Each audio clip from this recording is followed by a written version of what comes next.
Palauk, žinai, ką aš paaiškinsiu.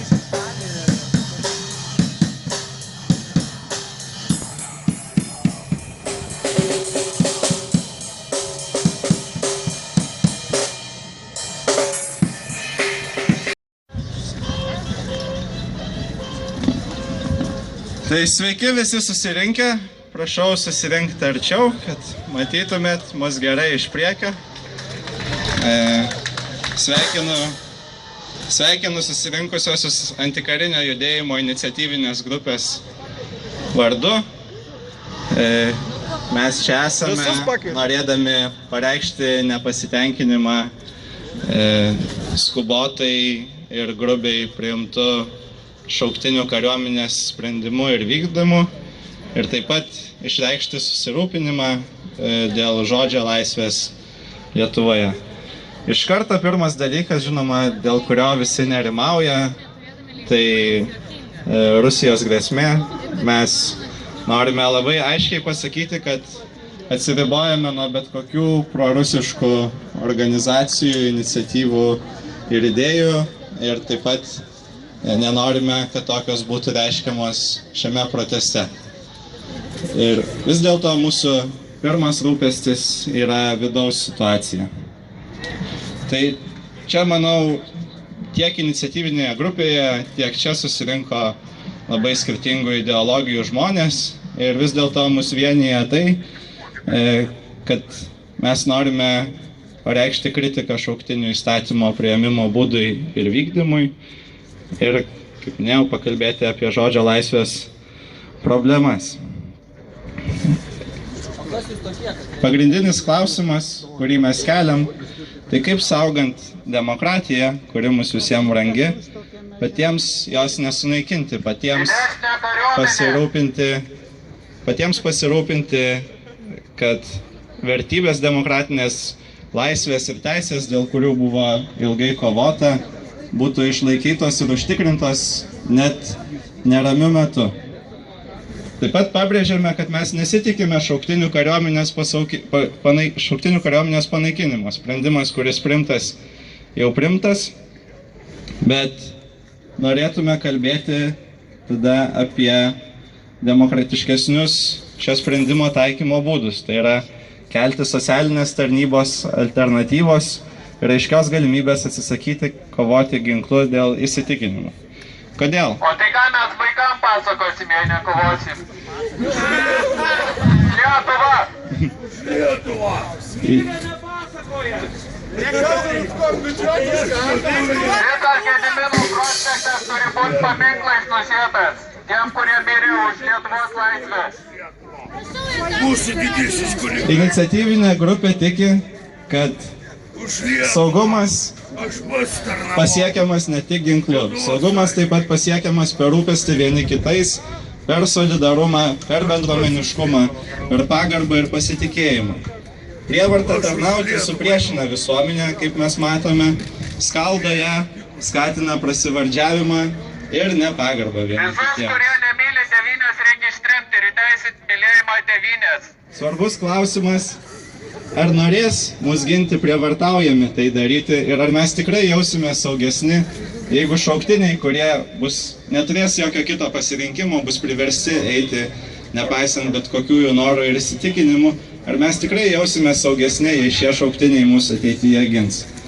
Norime paskatinti nepamiršti, kad Lietuvos nepriklausomybė buvo atkurta ne ginklu, o per taikų solidarumą. Laisvė ir saugumas tai ne prievartos ir cenzūros, o pagarbos ir pasitikėjimo vaisiai. Taigi šiandienos mūsų programa, mes turėsime dar keletą pasisakymų, taip pat gros muzika, toje vietoje nemokamai dalinamas Food Not Bombs arba maisto nebombų maistas. Raginame visus dalyvius nepasiduoti provokacijoms, laikytis ramiai, taikiai ir pagarbiai, pranešti apie bet kokius trukdžius tvarkos gerbėmiems policijos pareigūnams. Ir tada mūsų šūkis, štai čia už manęs, kiekvienas turi teisę nežudyti, kurį aš norėčiau, kad visi susirinkę pakartotume. Kiekvienas turi teisę nežudyti. Kiekvienas turi teisę nežudyti. Kiekvienas turi teisę nežudyti. Kiekvienas turi teisę nežudyti. Kiekvienas turi teisę nežudyti. Visi turi teisę kalbėti. Iš kur jūs gavot kartonai pinigų?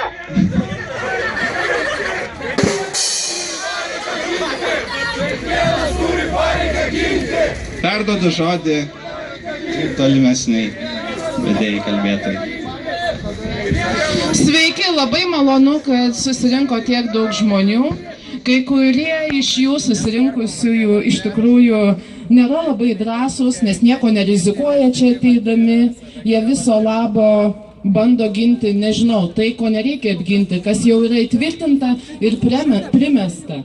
Taip, labai smagu. Ta prasme, jūs reikia ginti šiuo atveju žodžio laisvę. O jeigu vyksta tokie dalykai, kad žmonės pralaimi demokratinėms vertybėms Lietuvos teritorijoje dar nevykstant karų ir bando užtildyti kitus žmonės, kurie nori išreikšti savo nuomonę, apšaukti juos okupantų draugais ir panašiai, aš tame nematau drąsos, aš tame matau beribį bailumą.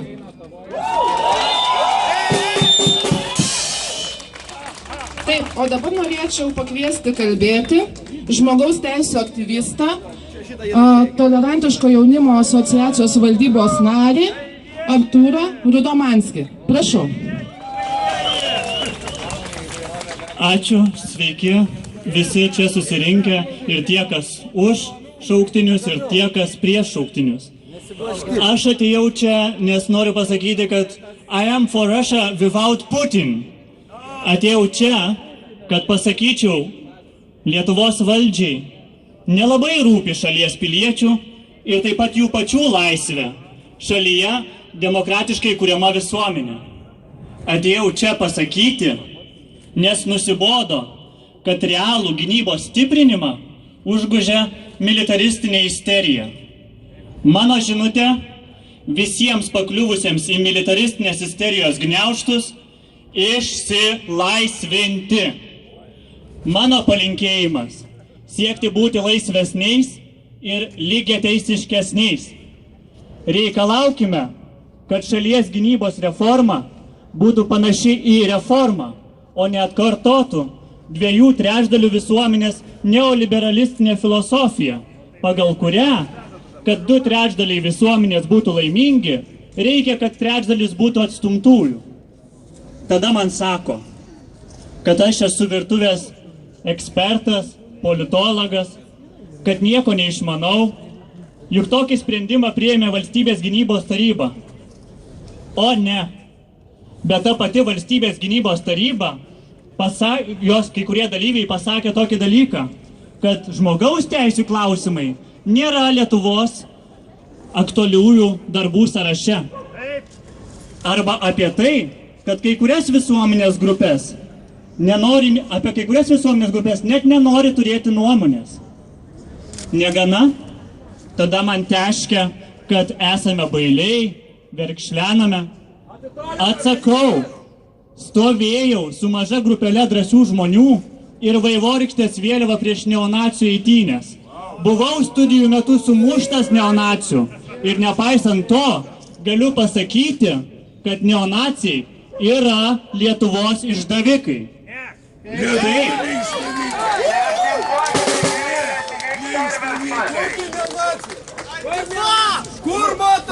Taip, pripažįstu, yra tarp nepritarančių šauktiniams bailių, bet tai tie, kurie suprasdami problemą, galėdami čia dalyvauti ir viešai išreikšti savo nuomonę, bijo ją pasakyti visiems viešai.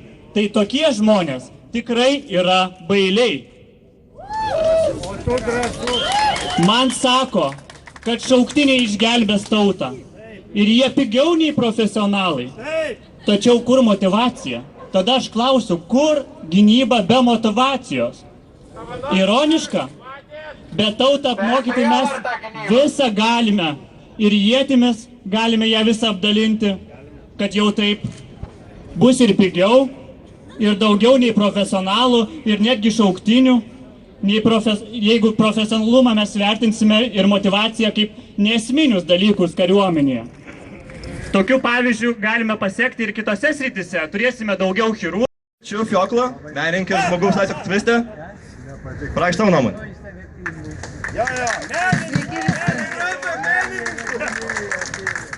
Kas vienyje bedantę Maskvos močiutę garbinančią Putiną ir tautinę davatką Lietuvoje. Kas vienyje tiesiog iš Kremliaus valdomus Rusijos TV kanalų darbuotojus ir mūsų žurnalistus palaikančius oficialią propagandą ir cenzūrą. Galų gale, kas vienyje Rusijos ir Lietuvos žmonės šaukiančius geiropą ir besibjaurinčiais Končitą ir mūsų šalies atstovų bučiniais Eurovizijos scenoje. Atsakymas paprastas.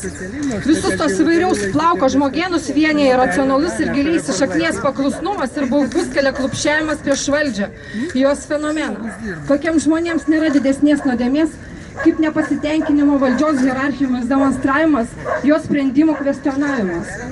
Jos sukausto egzistencinė baimė būdinga taip vadinamiems mažiems žmogeliams. Ir jie renkasi paprasčiausiai išeitį, visą savo gyvenimą ir ateitį atiduoti didžiajam kitam, kaip Orvelas pasakytų, didžiajam broliui, partijai, bažnyčiai, fiureriui, vadui ar prezidentui. Sąmoningas tokio mąstymo skatinimas yra autoritarinių režimų kūrimas. Taigi, plačiaja prasme, mūsų valdžia bekovodama su Putinu stebėtinai jį supanašėjo. O visuomenė, kaip ir Rusija, pasirodo neatspari propagandai, ką mes šiandien ir matome šitame kontrmitinge. Kaskart viešai iškeldama klausimą apie šauktinių kariuomenės netikslingumą, susidurdavau arba su baugia tyla, arba su grasinimais, gėdinimu ir etikečių klijavimu.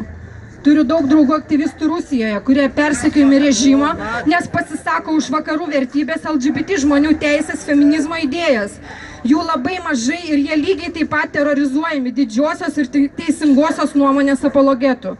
Moteris feministės Rusijoje šiuo metu kovoja už teisę į abortus, nes lygiai taip pat kaip ir pas mus ketinama juos uždrausti. Pagrindinis motyvas, kad būtų kuo daugiau rusų ir supras, kad daugiau kareivių. Rusija priverstinė karo tarnybą paveldė dar iš sovietinių laikų. Valstybė į savo piliečių žiūri kaip į atsinaujinantį resursą, masę, kurią lengvai... Jiems šio renginio organizatoriams, mano draugams kelia neigiamas emocijas. Tai yra tuo, kad žmonės gali ateiti ar neišreikšti priešingą nuomonę, gali rėkti vienas prieš kitą, kad ir kaip nekultūringa tai būtų ir iš tikrųjų atrodytų šlykštu. Bet vis dėlto tai yra labai gerai. O gerai dėl ko? Dėl to, kad tai liudija, kad mūsų valstybėje, Lietuvoje, egzistuoja demokratinės vertybės. Mums išdavė leidimą. Mes atėjome čia, esame šiame renginyje ir vien tai, kad leidimai dar išduodami tokiems renginiams, liudija, kad padėtis dar nėra tokia bloga, kaip mes galėtume galvoti, pamatę, kad visa žiniasklaida yra ignoruojanti šitą renginį, ignoruojanti kitokią poziciją, norinti sutapatinti bet kokią prieštaravimą viešajai valdžios politikai su tuo, kad mes esame prorusiški. Nors mes nesame prorusiški. Jūs esate prorusiški! Jūs esate Lietuva! Jėga! Va štai labai gražu. Taip. Ir aš dabar norėčiau, pasidžiaugusi, pakviesti Rolandą su peticija prieš šauktinių kariuomenę, kad jis supažindintų mūsų tekstu. Labą dieną, sveiki atvykę. Norėčiau pirmiausia pranešti, kad peticiją šiuo metu pasirašė virš 600 žmonių ir aš tiesiog perskaitysiu peticijos tekstą tiem, kurie dar negirdėjo arba neturėjo progos susipažinti. Peticija prieš šauktinių kariuomenę. Mes žemiau pasirašiusieji ir pasirašiusios smerkime Rusijos agresiją rytų Ukrainoje bei Krymo aneksiją. Mes žemiau pasirašiusieji pasirašiusios